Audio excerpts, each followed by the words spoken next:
Jacob lived in the land of his father's travels, in the land of Canaan. This is the history of the generations of Jacob. Joseph, being 17 years old, was feeding the flock with his brothers. He was a boy with the sons of Bilhah and Zilpah, his father's wives. Joseph brought an evil report of them to their father.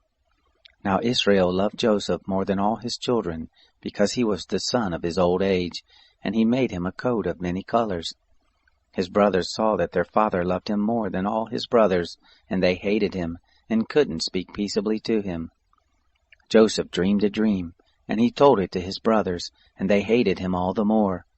He said to them, "Please, hear this dream which I have dreamed. For behold, we were binding sheaves in the field, and behold, my sheaf arose, and also stood upright. And behold, your sheaves came around, and bowed down to my sheaf." His brothers said to him, "Will you indeed reign over us? Or will you indeed have dominion over us?" They hated him all the more for his dreams and for his words.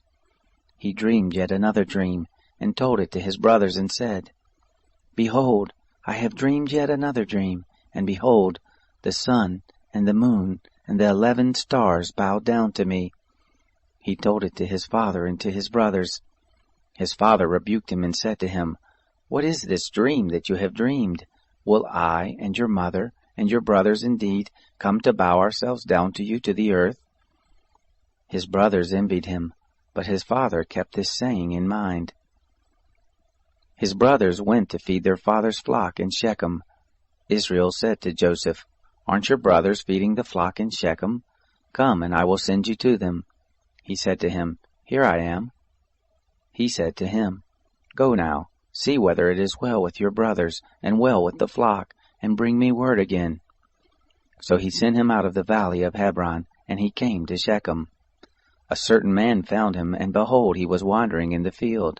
And the man asked him, saying, "What are you looking for?" He said, "I am looking for my brothers. Tell me, please, where they are feeding the flock." The man said, "They have left here, for I heard them say, 'Let us go to Dothan.'" Joseph went after his brothers and found them in Dothan. They saw him afar off, and before he came near to them, they conspired against him to kill him. They said one to another, "Behold, this dreamer comes.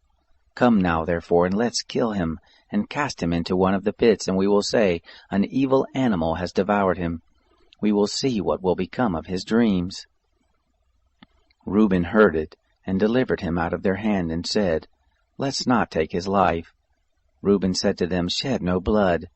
Throw him into this pit that is in the wilderness, but lay no hand on him, that he might deliver him out of their hand to restore him to his father." It happened, when Joseph came to his brothers, that they stripped Joseph of his coat, the coat of many colors that was on him, and they took him and threw him into the pit.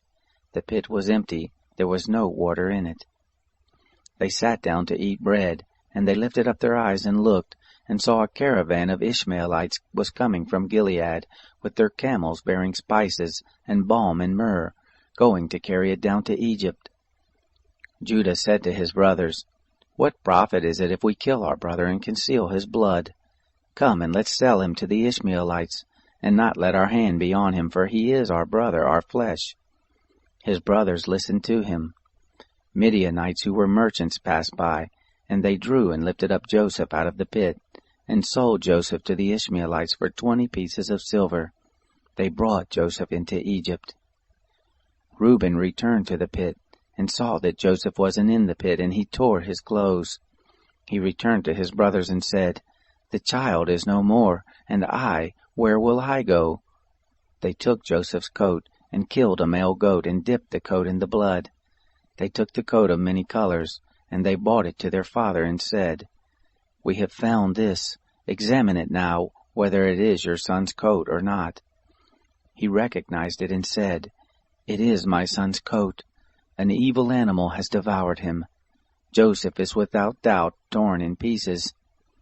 Jacob tore his clothes, and put sackcloth on his loins, and mourned for his son many days. All his sons and all his daughters rose up to comfort him, but he refused to be comforted. He said, "For I will go down to Sheol to my son mourning." His father wept for him. The Midianites sold him into Egypt to Potiphar, an officer of Pharaoh, the captain of the guard.